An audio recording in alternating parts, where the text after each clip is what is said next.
पश्चिम बंगाल में नए मुख्यमंत्री को लेकर आज बड़ी खबर आई। सूत्रों के मुताबिक शुभेंदु अधिकारी ही बंगाल के नए मुख्यमंत्री होंगे।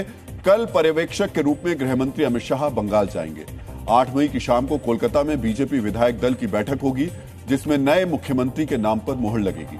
रविंद्रनाथ टैगोर की जयंती पर यानी 9 मई को ब्रिगेड ग्राउंड में शपथ ग्रहण समारोह होगा। शपथ समारोह में प्रधानमंत्री नरेंद्र मोदी, गृह मंत्री अमित शाह, बीजेपी के राष्ट्रीय अध्यक्ष नितिन नवीन, कई केंद्रीय मंत्री और एनडीए शासित 20 राज्यों के मुख्यमंत्री शामिल होंगे। कल बिहार में सम्राट चौधरी का जो मंत्रिमंडल का विस्तार है वो होगा। पटना के गांधी मैदान में शपथ ग्रहण समारोह होगा। बीजेपी और जेडीयू के 13 विधायक मंत्री पद की शपथ लेंगे, जबकि एलजेपी रामविलास के 2, हिंदुस्तानी आवाम मोर्चा और राष्ट्रीय लोक मोर्चा को 1 विधायक इनके मंत्री बनेंगे। नीतीश कुमार के बेटे निशांत कुमार के मंत्री बनने पर जेडीयू ने सहमति जता दी है।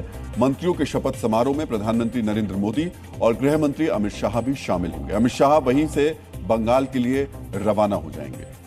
तमिलनाडु में कल नई सरकार का शपथ ग्रहण समारोह टल सकता है। टीवी के चीफ थलपति विजय ने आज लोक भवन जाकर राज्यपाल के सामने सरकार बनाने का दावा पेश किया।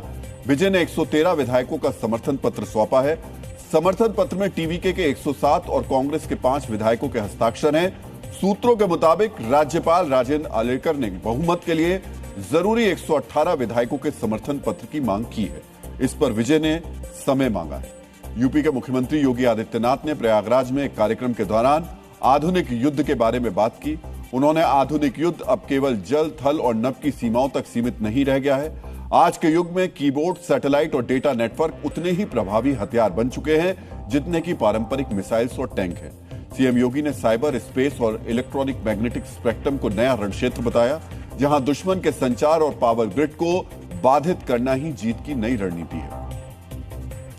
अमेरिका और ईरान युद्ध खत्म करने और परमाणु बातचीत का रास्ता तय करने के बेहद करीब पहुंच गए हैं। अमेरिकी वेबसाइट एक्सियोस की रिपोर्ट के मुताबिक ईरान 48 घंटे के भीतर सीजफायर को लेकर सहमति दे सकता है।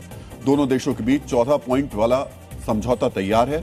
शर्तों के मुताबिक सबसे पहले युद्ध खत्म करने की घोषणा होगी। 30 दिनों तक दोनों देशों के बीच विस्तार से बातचीत होगी।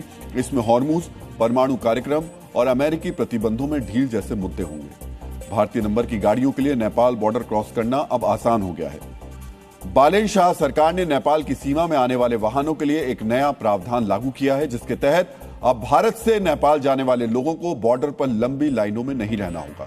नेपाल सरकार के नए नियम के तहत